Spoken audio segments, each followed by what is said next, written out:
जय जिनेन्द्र साहब। सब्जेक्ट है सामायिक, व्यवहार सामायिक और निश्चय सामायिक। कर्ता संबंधी पीछे वीडियो में बात चल रही थी कि मैं कौन हूं और कर्ता कौन है। मैं कौन हूं समझ लिया, कर्ता संबंधी भी बात लगभग पूरी हो चुकी। अब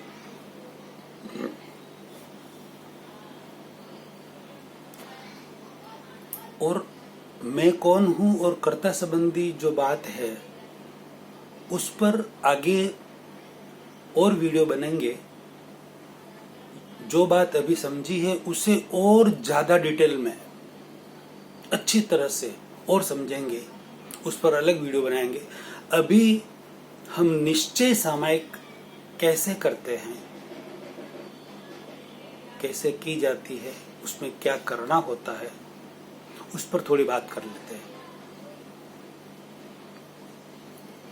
व्यवहार सामायिक और अभिनव सामायिक तो आप डेली करते ही हैं। अब निश्चय सामायिक में ऐसा है, उसे किया नहीं जाता, वह तो अपने आप हो जाती है। अभी मैं बोल रहा हूं ये अपने आप हो जाती है। पहले तो क्योंकि कर्ता संबंधी बात मैंने बता दी, यानी कि हम उसके कर्ता नहीं बने, अपने आप हो जाती है। वह कैसे होती है अपने आप? मैं कौन हूं और कर्ता कौन है, उसका ज्ञान हमें हो गया तो फिर वह सामायिक अपने आप होती है।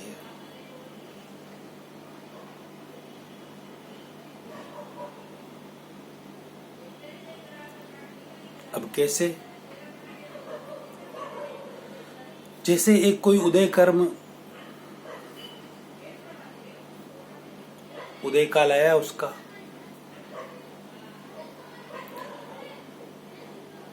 कोई निमित्त,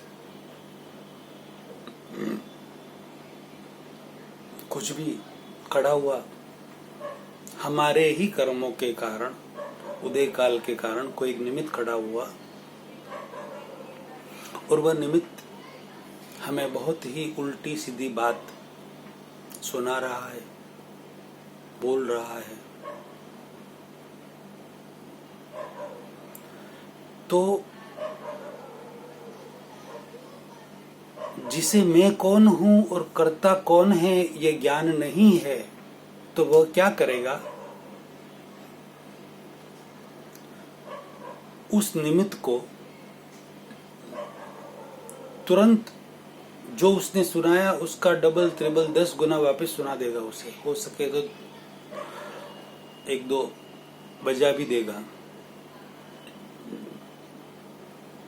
और कर्ता संबंधी यदि ज्ञान है उसे, और मैं कौन हूं का पता है, और कर्म थियरी उसे पता है, मालूम है, तो वह समझेगा। यानी कि मैंने क्या कहा कि निश्चय सामायिक की नहीं जाती, अपने आप हो जाती। वो कैसे? इस तरीके से होती है। वो सुना रहा है तो उस समय वह व्यक्ति मन में सोचे कि ये भाई जो मुझे सुना रहा है। अब बीच में एक बात और, दो तरह की मनोवृत्ति होती है। एक तो होती है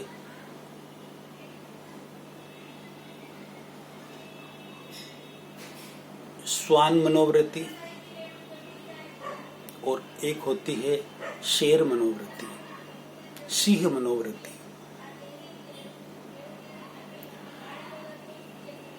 जो श्वान मनोवृत्ति होती है, कोई भी अपने आप पर न ले।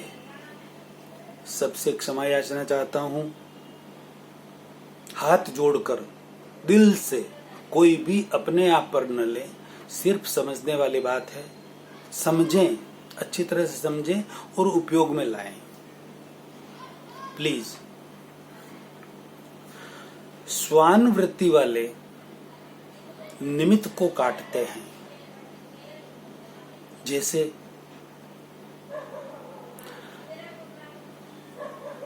दो चार बच्चे खड़े हैं, पास में कुत्ता भी है, कुत्ते के आसपास वो घूम रहे हैं बच्चे। श्वान, कुत्ते को श्वान भी कहते हैं। तो उस कुत्ते की पूंछ पीछे से किसी ने दबाई, बच्चे हैं, जोर से पूंछ दबाई तो कुत्ते को दर्द हुआ और उसके आगे जो लड़का खड़ा था उसको उसने काट लिया। पूंछ दर्द देने वाला कोई दूसरा लड़का पीछे खड़ा है और काटा आगे वाले को, जिसने दर्द दिया नहीं, उसका कोई लेना नहीं देना नहीं, कुछ भी नहीं, फिर भी उसको काटा। इसको कहते हैं श्वानवृत्ति, यानी कि निमित्त को काटना। यानी कि जड़ मूल क्या है समस्या की, वो समस्या कहाँ से आई है, दुख कहाँ से आया है, दर्द कहाँ से आया है, ये सोचे समझे बिना जो सामने आए उसे काट देना, उसके ऊपर गिर जाना, उसको गालियां दे देना, मार देना, जो उल्टा सीधा बोल देना, कुछ भी कर देना, उसे कहते हैं श्वानवृत्ति। दोबारा क्षमा याचना अपने आप पर न लें, बात को समझें, सोचें और समझकर निर्णय लें, उसको कहते हैं श्वानवृत्ति, यानी कि निमित्त को काटना। और एक है सिंह वृत्ति, शेर वृत्ति। सिंह के ऊपर कोई शिकार कर रहा है और किसी ने गोली चलाई तो शेर, जो सिंह होगा, लायन होगा, शेर होगा, वह जहां से गोली आई है, जहां से, वो वहीं पर अटैक करेगा, पीछे नहीं देखेगा, आसपास में तांग जाग भी नहीं करेगा, कुछ भी नहीं करेगा, उसी पर जहां जो जड़ मूल है उसी पर अटैक करेगा और उसे पकड़ेगा। उसे कहते हैं शेर वृत्ति, सिंह वृत्ति, यानी कि जड़ मूल को पकड़ना। ये बात मैंने बीच में इसलिए कही कि आप भी इसे समझें। जैसे कोई सामने आया, कोई गाली दे रहा है, उल्टी सीधी बात बोल रहा है किसी भी कारण से, आपकी कोई भूल नहीं है उस समय, बिल्कुल नहीं है, होता है ना ऐसा, तो भी उल्टा सीधा कुछ भी बोल रहा है वो, कि मेरी 1% भूल नहीं, मुझे पता है कि ये भूल किसने की है और कौन कर गया, फिर भी मेरे को डांट रहे। उस समय आपको, यदि आपके पास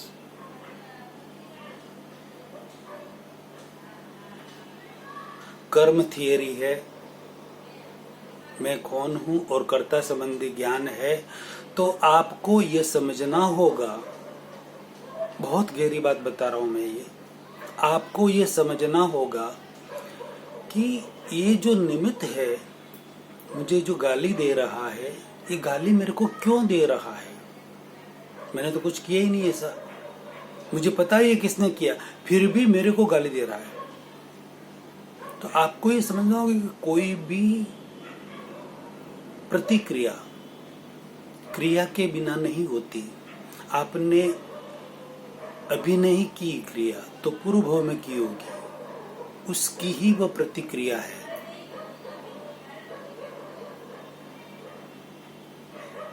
कोई भी निमित्त शुभ या अशुभ जो खड़ा होता है वह अपने ही कर्मों के आधार से खड़ा होता है, न कि सामने वाले निमित्त वो खड़ा करते हैं, वो कुछ नहीं कर सकते। आपके ही कर्म, पाप का उदय है तो वैसा निमित्त मिला अशुभ, और आपके पुण्य का उदय है तो शुभ निमित्त भी आपको मिलता है। आपके ही कर्मों के अनुसार वैसे सहयोग आपको मिलते हैं। ये सनातन सत्य बात है और कर्म थियरी वाले ये अच्छी तरह से समझ सकते हैं।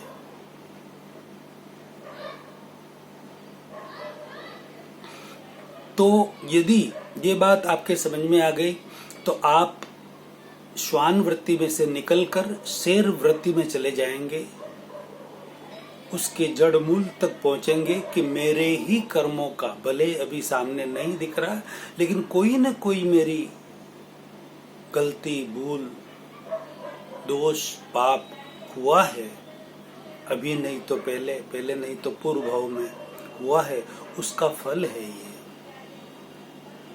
बीज, सीड के बिना फल आ नहीं सकता। कितनी बड़ी बात है। बीज के बिना कोई फल आता है क्या? कभी आता है? लॉजिकल बात है। बीज तो मैंने डाला है, क्रिया मैंने की है, तभी जाके ये प्रतिक्रिया मेरे पास हुई है। राइट? बात समझ में आई? अब मैं कौन हूं? मैं शुद्ध आत्मा हूं। सामने वाला जो व्यक्ति खड़ा है वो कौन है? वह भी शुद्ध आत्मा है। ये देख लो आप। जो उसने गाली दी या कुछ भी क्रिया की उल्टी सीधी जो आपको पसंद नहीं है, तो उसके पीछे ये थियरी लगाओ कि बीज तो मेरे ही कर्मों का उदय है, तो वो आएगा ही। ये समझ आप में क्रिएट हुई, और कर्ता संबंधी कि क्रिया तो उसने की, गाली तो उसने दी। अरे वो गाली दे ही नहीं सकता, उसके पीछे पूर्व भव के आपके ही कर्मों का प्रभाव है, तब जाके उसने गाली दी है आपको। प्रेशर है।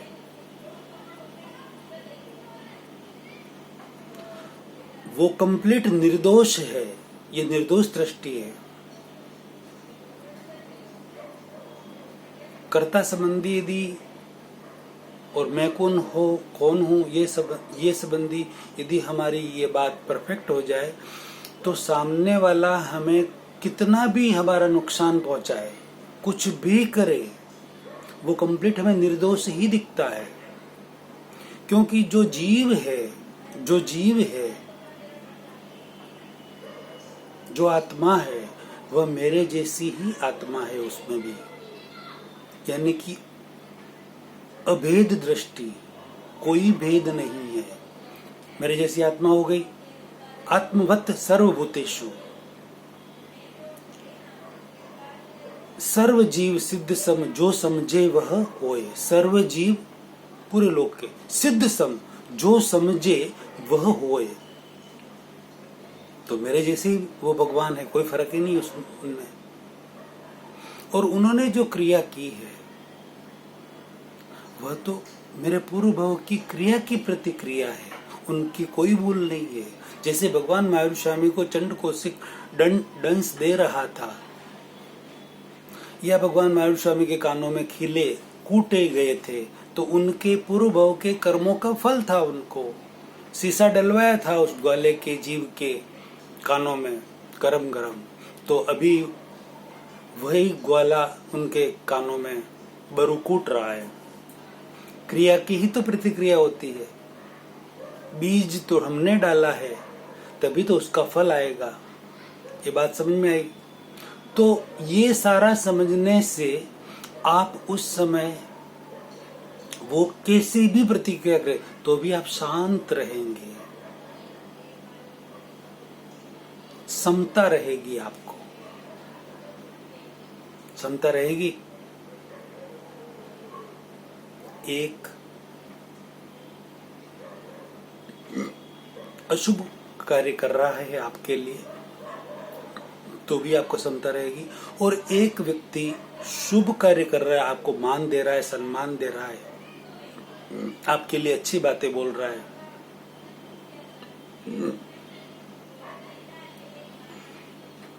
वह भी सिर्फ और सिर्फ निमित्त है। कर्मों का उदय आपका ही है। यस नाम कर्म का उदय है, इसलिए वह शुभ आपके लिए बोल रहा है, आपको मान सम्मान दे रहा है। उस समय यदि आप समभाव में रहें, समभाव कैसे रखना है? एक अशुभ क्रिया कर रहा है, एक शुभ क्रिया कर रहा है, तो इन पर भी समभाव, उन पर भी समभाव, विषम भाव बिल्कुल नहीं। क्यों? कर्म तो मेरे है, शुभ या अशुभ, उसका फल तो मुझे आएगा ही। प्रभु महावीर को चंड कौशिक दंश दे रहा था, उस पर भी समता और समभाव। और भगवान इंद्रदेव उनकी सेवा में खड़े, उन पर भी समभाव। एक दुख दे रहा है, एक चरण वंदना कर रहा है, फूल माला चढ़ा रहा है, यानी कि कुछ भी कर रहे हैं, तो दोनों पर समदृष्टि यानी कि समभाव रहेगा। आपको ये लॉजिक लगाने पर आपको समता भी रहेगी, समभाव भी रहेगा।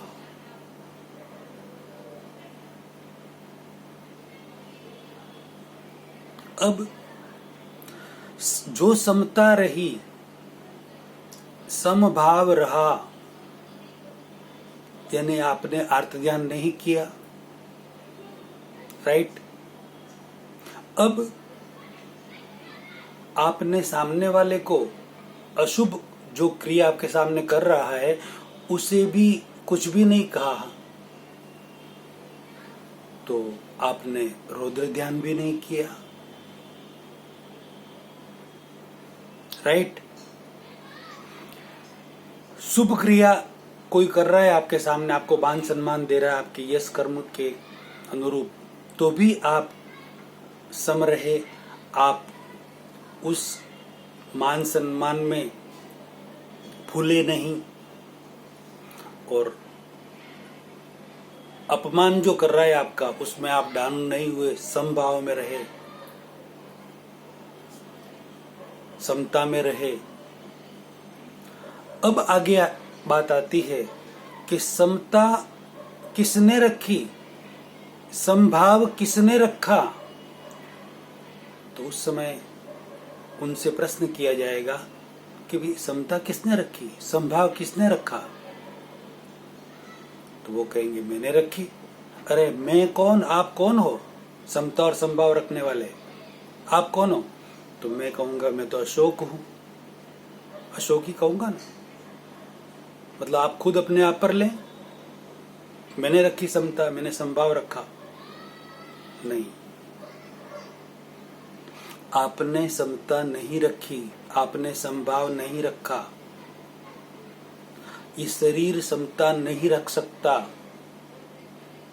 ये तो शरीर है, मैकेनिकल है, एक मशीन की तरह यंत्रवत है। जो व्यवहार आत्मा है आपका, प्रतिष्ठित आत्मा है, मिश्र चेतन है, पावर चेतन है, कह लो आप, मन वचन काया की पावर भरी हुई जो 3 बैटरियां हैं, जो व्यवहार आत्मा है आपका, व्यवहार आत्मा और मूल आत्मा दोनों अलग है। तो आपका अंतःकरण है, मन बुद्धि चित्त अहंकार,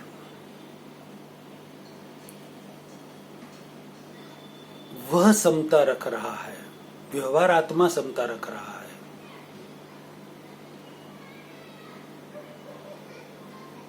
उसको भी देखने और जानने वाला आपका मूल आत्मा है, ज्ञाता और दृष्टा रखने वाला आपका मूल आत्मा है। उस समता, जो आपने समता रखी, संभाव रखा, उसे देखा और जाना, ज्ञाता और दृष्टा में आप रहे, उसे देखने वाला आपका मूल आत्मा, प्योर चेतन मूल आत्मा है। जब मूल आत्मा ये समता रखने वाला, संभाव रखने वाला कौन है उसे भी देख रहा है, और समता नहीं रखी, संभाव नहीं रखा, उसे भी देख रहा है, उस समय आप कर्ता नहीं है, आप ज्ञाता दृष्टा है। आप कर्म करते हुए भी अकर्म दशा में है, अक्रिय दशा में है, अकर्ता दशा में है।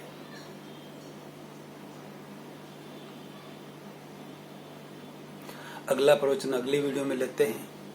गूढ़ रहस्य की बातें लाखों करोड़ों व्यक्तियों तक शेयर करें और अनुमोदना का जबरदस्त पुण्य कमाएं। जय जिनेंद्र सर।